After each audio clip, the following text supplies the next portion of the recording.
Hello everyone, कैसे हो आप लोग। आई होप आप लोग बहुत अच्छे होंगे। वेलकम टू आपके अपने channel castle academy, Krishna commerce learning academy.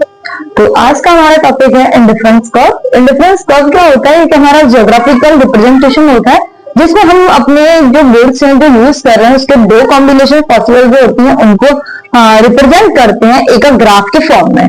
तो देखते हैं कि फर्स्ट इसकी डेफिनेशन क्या है। Indifference curve it is a graphical representation of all the possible combination of two words that gives a consumer equal satisfaction. कि हमारे जो दो पॉसिबल कॉम्बिनेशन ऑफ वर्ड्स होते हैं जिससे हम कंज्यूमर को इक्वल सेटिस्फेक्शन मिले दोनों वर्ड्स को यूज करने के बाद, वो हमारा इंडिफरेंस कर्व होता है। तो इसकी प्रॉपर्टीज होती है कि हमारा डाउनवर्ड स्लोपिंग होता है, कॉन्वेक्स टू ओरिजिन होता है, कैन नॉट अक्रॉस, और ये दो एक दूसरे को अक्रॉस नहीं करते हैं। फर्स्ट हम इसका इंडिफरेंस का शेड्यूल बनाते हैं कि हमने लिखा है combination of banana and Apple है, TQRST। तो एप्पल हमने अगर एक खरीद रहे हैं तो बनाना 15 परचेस कर रहे हैं। क्यों अगर हम 2 परचेस कर रहे हैं तो बनाना 10 है। इवन 3 है तो ये 6 बनाना। एप्पल 4 है तो बनाना 3। एप्पल 5 है तो बनाना 1। जैसे जैसे हम एक कॉमोडिटी का जो है एक कॉमोडिटी को हम जैसे जैसे परचेस ज्यादा करते जाएंगे तो दूसरे को हमें क्या करना पड़ेगा, लॉस में जाना पड़ेगा, उसको हम कम यूज करेंगे, तभी तो दोनों का इक्वल सेटिस्फेक्शन मिलेगा। अगर आप मानो कि आप 2 रोटी खाते हो, 1 कटोरी चावल खाते हो, अगर आप 2 कटोरी चावल खा रहे हो तो आप 2 रोटी बराबर के नहीं खा सकते, उसको कम करना पड़ेगा।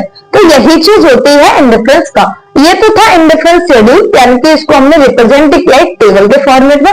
जब हम कर्व के या ग्राफ के फॉर्म में इसको रिप्रेजेंट करते हैं तो उसको इंडिफरेंस कर्व बोलते हैं। जैसे कि 0 पे तो कुछ नहीं था, जैसे एप्पल 1 हुआ तो हमने बनाना 15 किया, एप्पल 2 में बनाना डिक्रीज हुए 10, एप्पल 3 में बनाना हमारे 6 हुए, एप्पल 4 में बनाना हमारे 3 हुए, एप्पल 5 में बनाना हमारे 2 हुए। तो ये क्या था, ये जो हमारा जा रहा है उसको क्या बोला हमने, इंडिफरेंस कर्व बोला। तो मेरा पहला प्रॉपर्टी था डाउनवर्ड स्लोपिंग जा रहा है, इस तरीके से ये नीचे जा रहा है।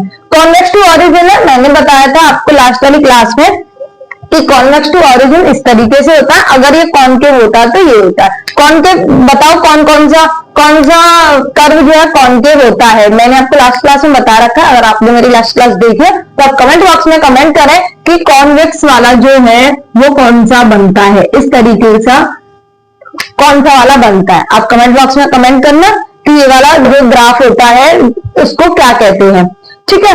कैन नॉट अक्रॉस, ये एक दूसरे से अक्रॉस नहीं करते हैं, ठीक है। अब हम आते हैं इंडिफरेंस मैप पे। इंडिफरेंस मैप जो है वो होता है कलेक्शन ऑफ इंडिफरेंस कर्व, यानी कि जब हम एक ही कर्व बना रहे हैं तो इंडिफरेंस कर्व बोलेंगे। जब हमारे एक ही ग्राफिकल रिप्रेजेंटेशंस में एक से ज्यादा इंडिफरेंस कर्व होंगे तो हम उसको बोलते हैं इंडिफरेंस मैप। तो उसकी जो डेफिनेशन है, it is a graph that display collection of indifference curve, यानी कि एक ग्राफ डिस्प्ले करता है जिसपे हमारा इंडिफरेंस कर्व का कलेक्शन होता है, बहुत सारे इंडिफरेंस कर्व बने होते हैं, each representing a different level of consumer. अपने अपने जो अलग अलग लेवल का बना हुआ है, जैसे ये है तो ये अपना अलग सेटिस्फेक्शन के लिए दिखाएगा, ये है ये अपना डिफरेंट सेटिस्फेक्शन दिखा रहा है कि मुझे इस पे सेटिस्फेक्शन मिला है, तो अलग अलग होता है। इसके अंदर आता है collection of indifference curve, collection होता है इंडिफरेंस कर्व का, डिफरेंट सेटिस्फेक्शन होता है डिफरेंट लेवल पे। इसको अगर मैंने ऐसे करके बनाया ठीक, तो इसको यहां सेटिस्फेक्शन मिल रहा है, ये 0 1 2 3 4 5 है, यहां मैंने बोल दिया 2 4 6 8 10 12। तो यहाँ पर जब उसने एक एप्पल ले रहा है तो बनाना उसको कितने सेटिस्फेक्शन मिल रहा है, 6 पे सेटिस्फेक्शन मिल रहा है। अगर मैं बी वाला कर रहा हूँ कि ये जो है 2 कर रहा था तो यहाँ इसको सेकंड वाले को कौन सेटिस्फेक्शन मिल रहा है कि 2 एप्पल लेगा तो 6 को बनाना लेना पड़ेगा, वहां सेटिस्फेक्शन मिल रहा है। अगर मैं 3 की बात करूं तो 3 को भी नहीं मिल रहा है सेटिस्फेक्शन, ये उससे परे है। तो यहाँ क्या है कि different level of satisfaction, different indifference curve जो है, इंडिफरेंस कर्व जो है डिफरेंट सेटिस्फेक्शन लेवल को शो करता है। Higher curve equal to higher level, higher utility, यानी कि जो सबसे बड़ा होगा, सबसे हायर पोजीशन पे होगा, वो हमारे हायर लेवल ऑफ सेटिस्फेक्शन को डिनोट करेगा।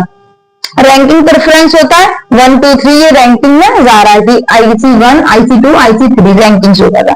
नॉन इंटरसेक्टर का, ये आपस में कभी इंटरसेक्ट नहीं करेंगे, ऐसे नहीं जा सकते, ऐसे नहीं जा सकते हैं। एक दूसरे को इंटरसेक्ट नहीं कर सकते। कॉन्वेक्स है तो कॉन्वेक्स अपने अपने डिफरेंट लेवल पर ही होंगे।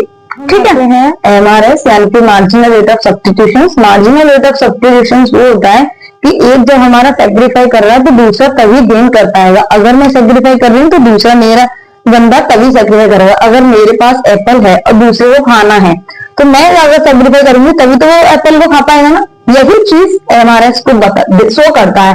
It refers to rate at which the community can be substitute with each other. एक दूसरे की जो कम्युनिटी है, जो सब्स्टिट्यूट है, वो रेट करती हैं so that the total satisfaction of the consumer remain same, ताकि कंज्यूमर का टोटल सेटिस्फेक्शन रिमेन रहे।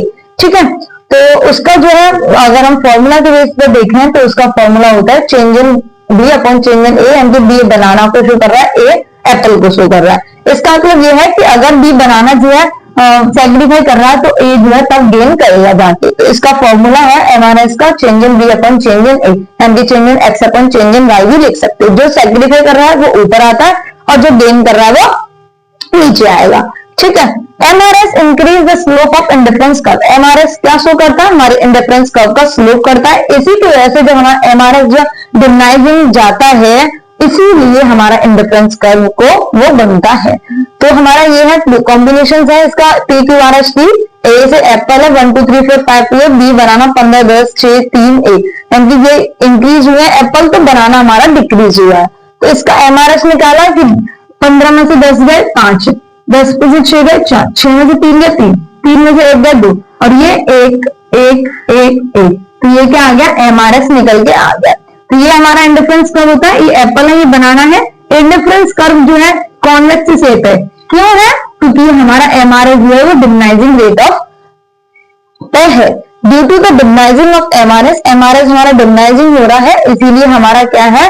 आईसी कर्व क्या बनना है? कॉन्वेक्स टू शेप में बनता है।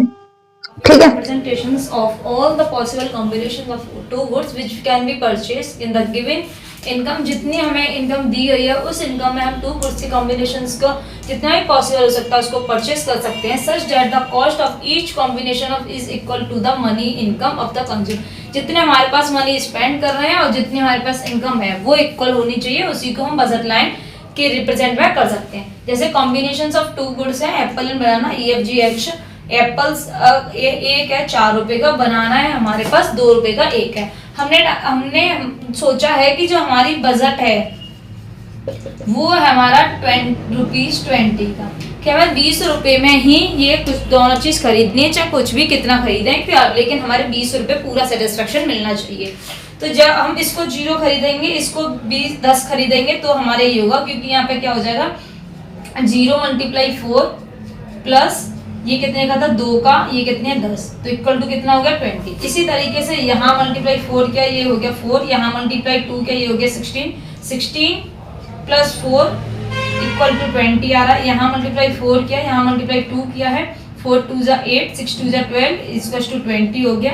यहाँ 4 इक्वल टू 4 3 जा 12 किया, यहाँ 4 2 जा 8 हुए हैं, तो ये हमारा 20 हो गया। यहाँ 4 4 जा 16 हो गए, 2 2 जा 4 हो गए, ये हमारा 20 हो गया। 5 4 जा 20 होगा, और ये 2 रुपीज का है तो ये 0 हो गए, तो इक्वल टू 20।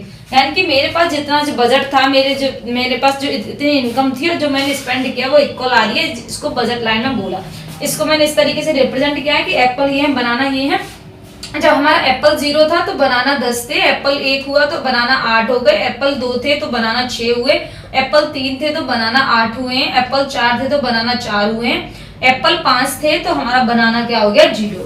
तो ये जो बजट लाइन, ये जो लाइन जा रही है इसको हम बजट लाइन बोलते हैं। और ये जो इसका अंदर का पार्ट है, ये जो है हमने अटेंड कर लिया है, तो हम इसको अटेनेबल कॉम्बिनेशन बोलते हैं।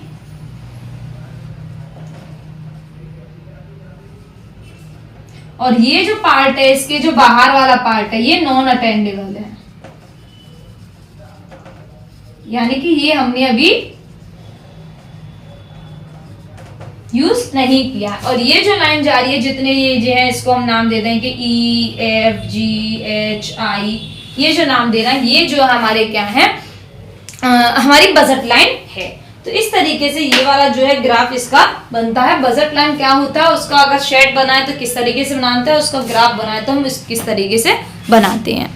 कि when two communities are substitute, जब हमारी दो कम्युनिटी कैसी हैं, सब्स्टिट्यूट रूट्स वाली हैं, तो हमारा आईसी कर्व जो है वो स्ट्रेट लाइन का बनेगा, क्योंकि जो एमआरएस है वो रिमेन कांस्टेंट रहेगी और एमआरएस इक्वल टू 1 होता है।